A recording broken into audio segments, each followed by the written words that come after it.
The gloom. Its arrival brought chaos. But we found a way to control it.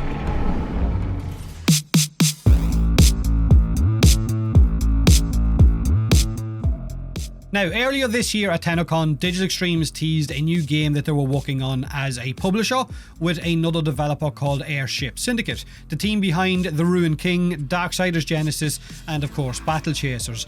This is their new game, Wayfinder, the collaboration of both companies, revealed at last night's Game Awards show, and it looks very, very interesting. So what's the hook? Why should you be interested in this game? So a very quick summary before I go into more detail. It is going to be completely free to play with full cross play and save on launch between PC and PlayStation initially, I think. It's a multiplayer action MMO, 6 playable characters at launch, weapons usable by any class, weapon crafting, lost zone dungeons with mission mutators look to be its end game loop, with full character customization and backstories, a resource grind for crafting new items, upgrading weapons, player housing with apartments, open player hub called the Overlands, no loot boxes, no gachas. Its microtransaction model apparently is going to follow Warframes, with everything earnable in game simply by playing it. So maybe you'll get a currency you earn by playing like Platinum in Warframe, and that will allow you to then purchase any of the items you want.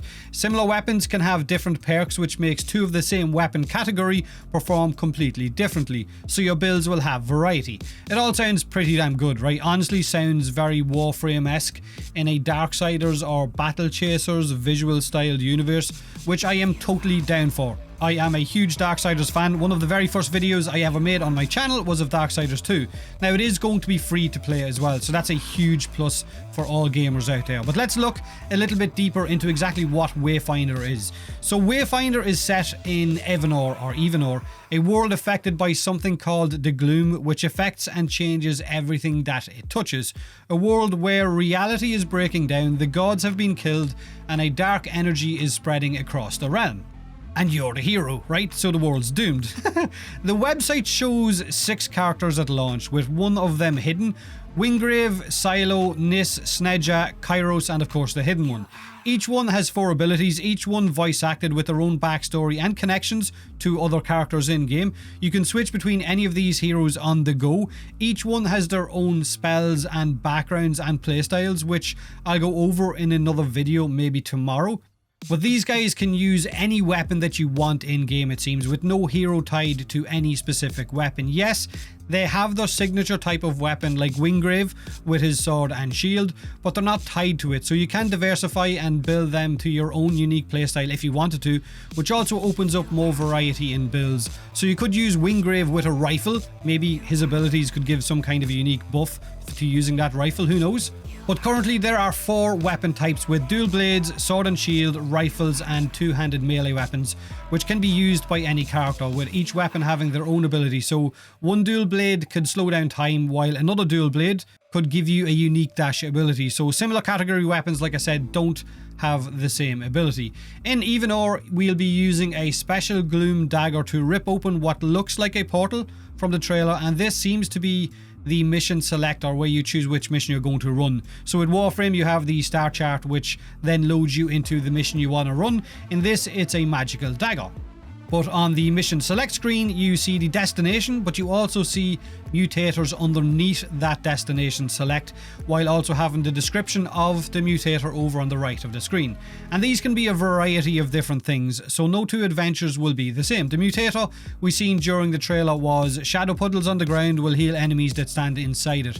Another one was enemies enrage and explode on death. So missions sound like they'll have a little bit of variety to them, while also being randomly generated areas or zones, and I'm guessing increased difficulty will mean better loot. But this is what a typical mission loop is, according to the Wayfinder website. You will enter your lost zone, you will fight the creatures, you will collect resources, then you can complete area events, you can explore the zone, complete quests or jobs that you have, hunt the boss of that zone, which is like a big boss, and then locate a new destination. So it has events in the zone kind of maybe like Destiny or Wave Defense, Horde Survival, who knows, maybe something similar to what Deep Rock Galactic has, with random events being in random generated zones, which would be cool, where we can choose to complete that event for extra loot or not. So again, more variety.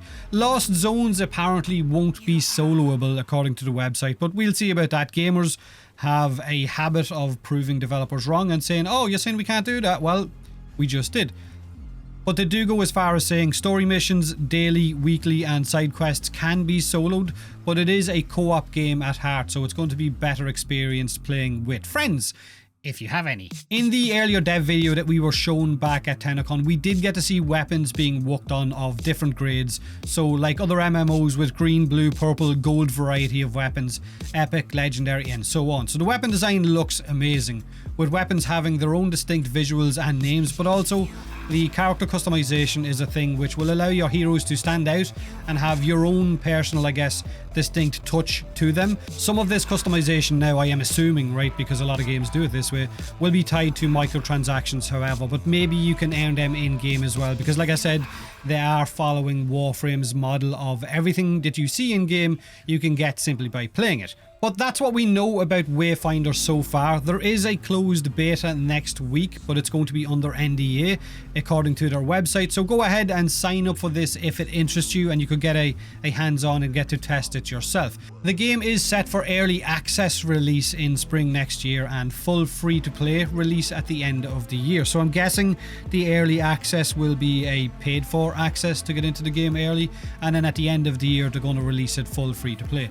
Let me know what you think of Wayfinders in the comment section of this video, if it's something that you like the look of or not. Have a great day regardless, and as always, thanks for watching. As one, we are Wayfinders.